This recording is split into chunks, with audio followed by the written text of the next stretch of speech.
भारत और इंग्लैंड के बीच आज नॉटिंघम में खेला जाएगा तीसरा T20 इंटरनेशनल मुकाबला। सीरीज में भारत फिलहाल 0-1 से पीछे है।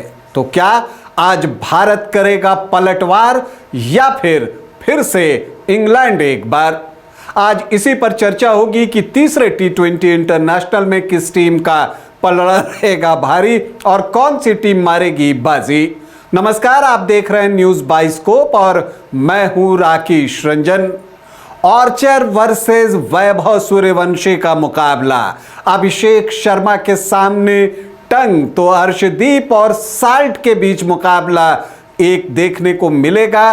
तो बैथल को कौन रोकेगा? ये बहुत सारी चीजें हैं जो आज के मुकाबले में देखने को मिलने वाली हैं। देखिए, वैभव सूर्यवंशी से भारतीय टीम को काफी उम्मीदें हैं और अगर वैभव सूर्यवंशी चल गए तो भारत का पलटवार भी हो जाएगा अंग्रेज टीम पर। फिलहाल सीरीज में अंग्रेज टीम 1-0 से आगे है। उन्होंने दूसरा T20 इंटरनेशनल मुकाबला जो है वो जीत लिया था। बैथल ने शानदार पारी खेली थी, हैरी ब्रुक ने काउंटर अटैक किया था। तो एक उसी तरह के काउंटर अटैक की जरूरत आज भारतीय टीम की तरफ से भी है। तो क्या वैभव सूर्यवंशी आज कमाल दिखाएंगे? क्योंकि वैभव ने पिछले मैच में शुरुआत तो अच्छी की, वो उनका डेब्यू मैच था, लेकिन फिर विल जैक्स के जाल में फंस गए।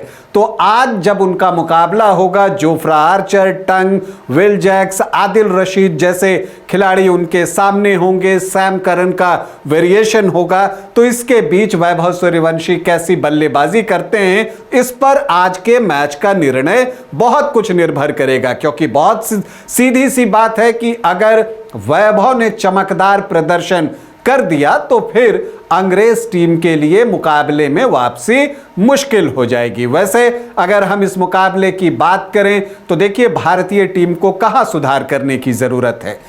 मिडिल ओवर्स में भारत की बल्लेबाजी उस तेज गति से रन बनाने में सफल नहीं हो सकी। अगर हम पिछले T20 इंटरनेशनल्स को भी देखें तो ऐसा ही कुछ जो है वो दिखता है। क्योंकि देखिए, अगर हम दूसरे T20 इंटरनेशनल मुकाबले की बात करें तो वैभव और अभिषेक ने एक अच्छी शुरुआत दे दी थी, लेकिन जब इन दोनों का विकेट गिरा तो मिडिल ओवर्स में जितने रन बनने चाहिए थे उतने रन बने नहीं। हालांकि चूंकि फिनिश भारत ने बेहतर किया इसलिए 190 रनों तक भारत पहुंच गया था, लेकिन अगर मिडिल ओवर्स में ठीक ठाक रन बने होते तेज गति के साथ तो यह आंकड़ा 200 को क्रॉस कर सकता था और तब वैसी परिस्थिति में भारत का पलड़ा भारी होता। क्योंकि हमें यह समझना होगा कि जो भारत का बॉलिंग डिपार्टमेंट है वो जसप्रीत बुमराह के बगैर, कुलदीप यादव के बगैर और हार्दिक पांड्या के बगैर थोड़ी कमजोर दिखती है और इसका फायदा इंग्लैंड की टीम ने दूसरे T20 इंटरनेशनल में उठाया है। तो एक कुशन चाहिए भारतीय गेंदबाजों को, और जो जिस तरह की गेंदबाजी पिछले मैच में रवि बिश्नोई ने की उससे जो है एक चिंता बढ़ी है। क्योंकि अगर आप नो बॉल्स डालते हैं एक स्पिनर होकर तो फिर वो चिंता ज्यादा बड़ी हो जाती है, और खास करके तब जब वो फ्रंट फुट नो बॉल ना हो और आप बॉक्स काट रहे हो तो ऐसे नो बॉल से चिंता बढ़ती है। और वो जो 17वां ओवर था पारी का, उसने मैच तय कर दिया था। खैर, हम इस मुकाबले पर अगर आए तो देखते हैं कि भारतीय टीम के प्लेइंग 11 में क्या बदलाव हो सकता है, लेकिन उसके लिए हमें पिच को समझना होगा।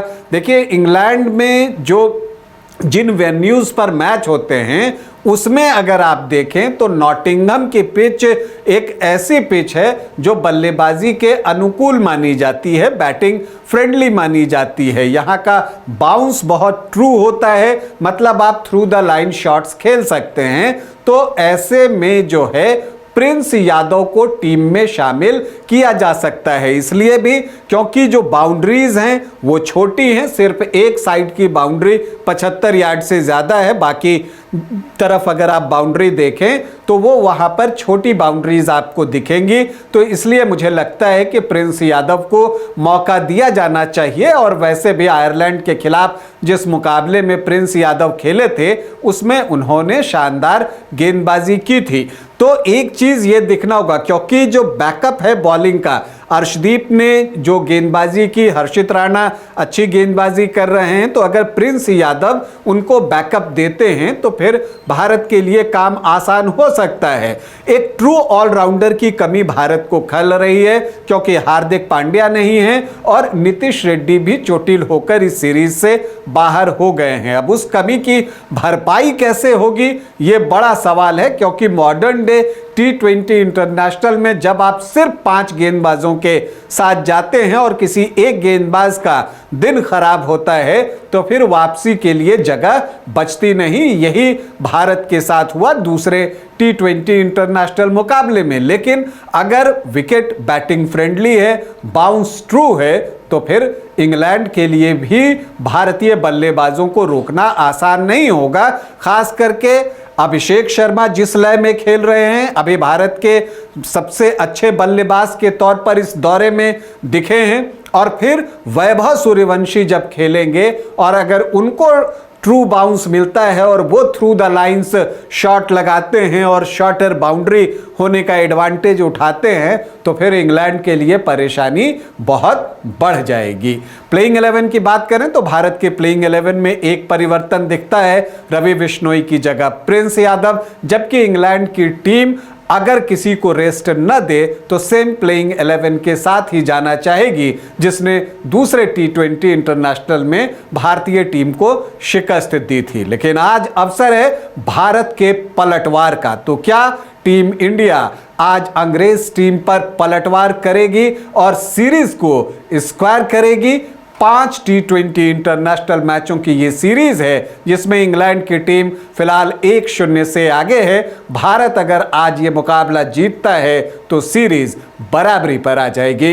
अभी के लिए इतना ही, इजाजत दें, नमस्कार। घर रहने का मकान भर नहीं, ये खुशियों की तिजोरी है। दरवाजे पर दस्तक देता पड़ोस, खिड़कियों से उमड़ आता आसमां, तारों में उलझी ऐसी ना जाने कितनी दास्तां। कहती हैं चले डायमंड सिटी, एक सफर हम सफर के साथ अपने घर तक। Diamond city, life long bonding, 500 से ज्यादा खुशहाल डायमंड परिवार। जल्दी करें, सिर्फ 200 फ्लैट बाकी। आज ही बुक करें अपना आशियाना।